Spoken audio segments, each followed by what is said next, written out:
We want you to remember that you are an extension of source energy.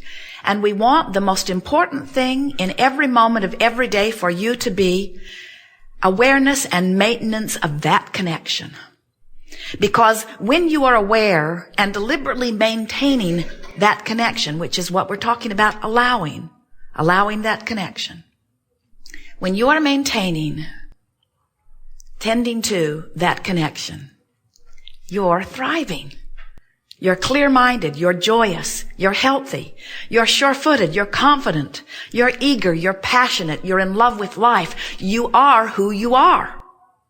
So when you feel frustrated or overwhelmed or afraid or angry or depressed, those emotions don't mean you're bad. They don't mean you're wrong. Those emotions mean you've practiced some thoughts for quite a long while and activated them often enough in your vibration that they become familiar. And now you have a belief or a dominant vibration that has enough divergent thought in it. And by that we mean different from who you really are and what you really know, that you got static in your vibration. So you're pinching off your connection to the well-being that is flowing to you that you just can't hear. It's like electricity flowing through the walls of your house, but if you don't plug into it, your toaster doesn't work. And if you don't find a way of connecting to the source energy that is flowing to you at all times in a dominant way, then you are doing less than thriving. And it is your intention and your legacy and your right to thrive. You knew when you came into these bodies that there would be plenty of things, plenty of variety, a smorgasbord on all topics for you to choose from. And you knew that you would be looking around and that you would be discerning your own personal preferences. But your plan was then, and still is, to look around until you figured out what it was you preferred, and then your plan was to give your undivided attention to what you prefer, because you understood that that's the way you train your vibrational alignment with what you prefer. And when you do that, it comes to you. Have you ever known someone who you knew was so wrong-headed, you knew that they were not based on what you thought was moral or appropriate behavior, and yet their life still continued to work, they still continued to win? You know why? They don't listen to the other side of the argument and mix up their vibration. They focus upon what they want. They hold themselves in alignment with what they want. They send only one signal about what they want, and the universe delivers to them what they want. And it doesn't matter how many others stand back and claim injustice, unfairness, foul play, inappropriate. The law of attraction always answers your vibration. And it doesn't have anything to do with what anybody else is doing or what anybody else thinks about what you're doing, unless you change your vibration because of what they think about what you're doing. That's why a variety of medical remedies can work differently on different people. That's why there's not one cure that always works. That's why a variety of religious intentions works for different people. There's not one truth or one religion that is appropriate. So it is your job as an extension of source energy to line up with that which you are an extension of. And you can tell by the way you feel how you're doing about that. So you have within you an emotional guidance system.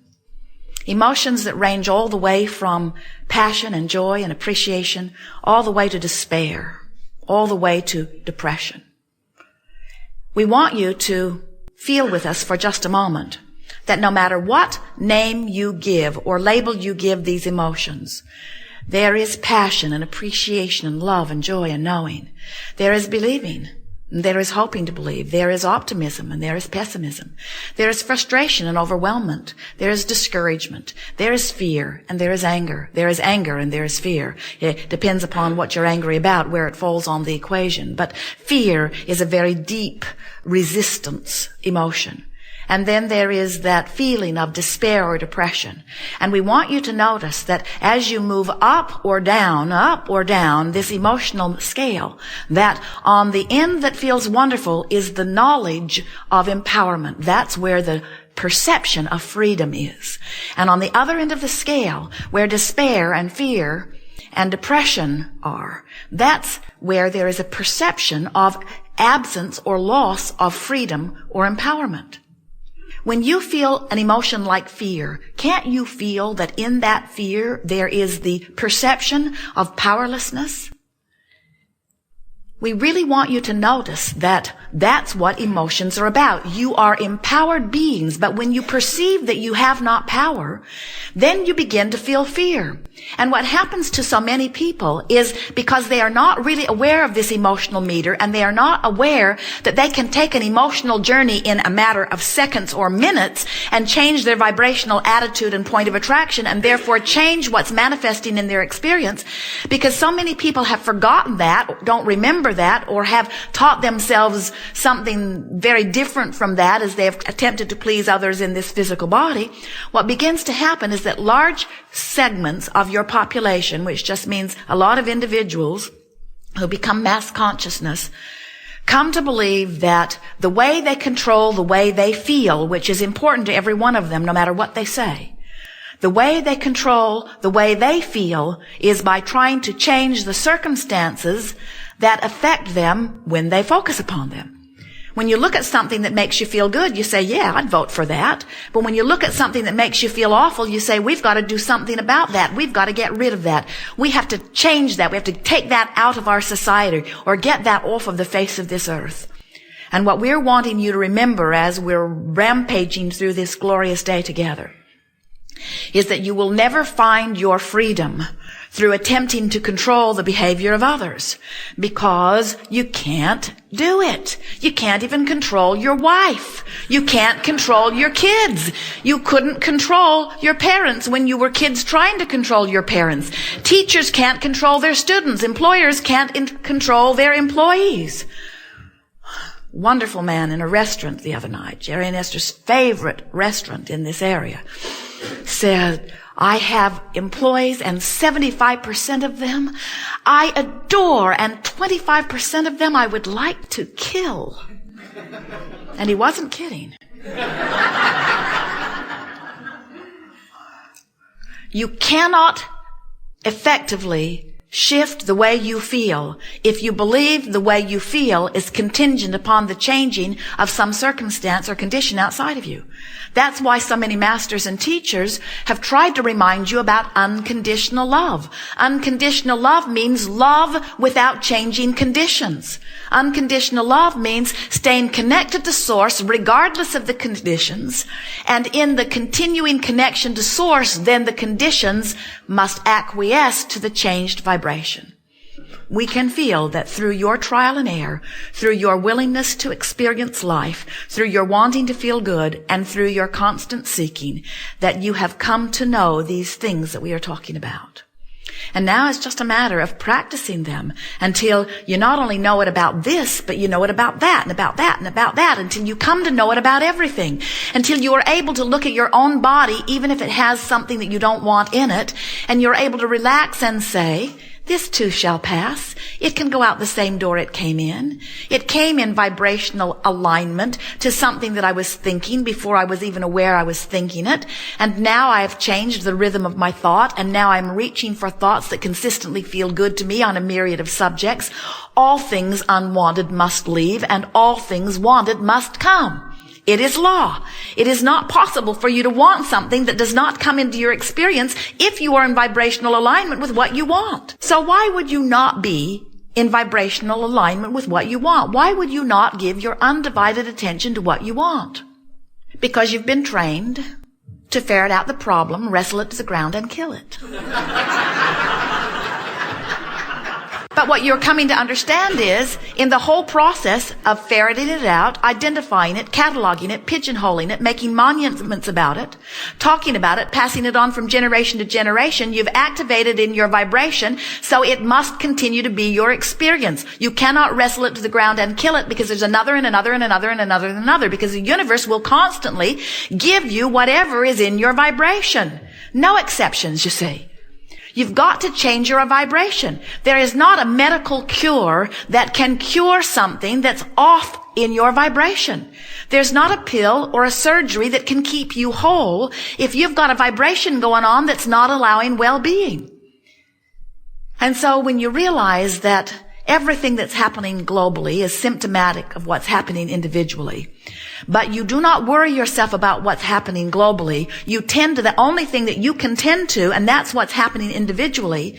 And you work to align yourself with what feels good. You begin to be an example of thriving. And it is our promise to you that when you thrive through the clarity of your example, you will be of value to others. And it is also our promise to you that you cannot get sick enough to help sick people get well. And you cannot get poor enough to help poor people become prosperous. And you cannot get agitated about the political process enough to improve it. In other words, until you align with what feels good, you will not be in vibrational alignment with what feels good. And until you align with what feels good, you will not be in vibrational alignment with what feels good. Now, this sounds like circular reasoning, but what we're saying to you is, you gotta line up. You gotta line up. You gotta line up. You gotta line up with what you want. You've got to line up with what you want. So why don't you? Well, it's because you were lining up with thoughts before you were paying attention to how the thoughts you were lining up with felt. And you developed a vibrational habit of lining up, and law of attraction then matches those thoughts. Someone said to us the other day, Abraham, it feels like my thoughts are thinking me. Doesn't feel like I have control of what I'm thinking. I wake up and there they are. I try to change the subject, but there they are. And we say, well, don't despair. You've just got some thoughts activated, and we know. We want to give you the benefit of the doubt. We want you to give yourself the benefit of the doubt. We want you to help let yourself off the hook by saying, law of attraction is really bringing these thoughts in that I've been thinking. But now a wonderful thing has happened. Now I have visceral awareness, emotional awareness that this thought is not beneficial to my experience. I can tell by the way it feels. So when I criticize myself, that's not good for me. When I criticize you, that's not good for me. When I find fault with me, that's not good for me. When I find fault with you, that's not good for me. When I worry, that's not good for me. When I worry, I'm actually negatively creating. When I worry, that means what I'm worried about is in the process of becoming. Friends will say, but Abraham, how can I not worry about this fact? And how can I not give this fact, this truth, this evidence my attention? And we say, think about what you're saying. You're saying somebody else who didn't want that gave it their attention, gave it a lot of their attention, achieved vibrational alignment with it, attracted it into their experience, and because they did that, then you should too? If we were standing in your physical shoes, we'd be very particular about what we give our attention to. But we wouldn't go about it by monitoring thoughts. We would go about it by deciding that nothing is more important than that we feel good. And then by little, thought by thought, day by day, subject by subject, reaching for the best feeling thought that we could find in the moment.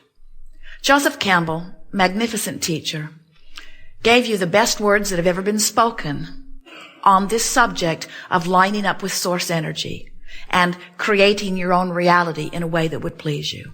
He said, follow your bliss. And we say, perfect guidance. But knowing what we do about the emotional scale, if you are in fear or despair, you can't get a whiff of bliss. An attempt to follow bliss from a place of despair leaves you feeling failure because You can't set your radio tuner at 6:30 a.m. and hear what's being broadcast on 98.6 FM. The frequencies are too far apart. And you can't be in a place of despair because of something you've been observing or living or thinking about. And all of a sudden, quantum leap over into the vibration of bliss. It's not going to happen. But you could do the best that you could about feeling the best that you can from where you are, and you could shift despair to something that feels better to you, like revenge.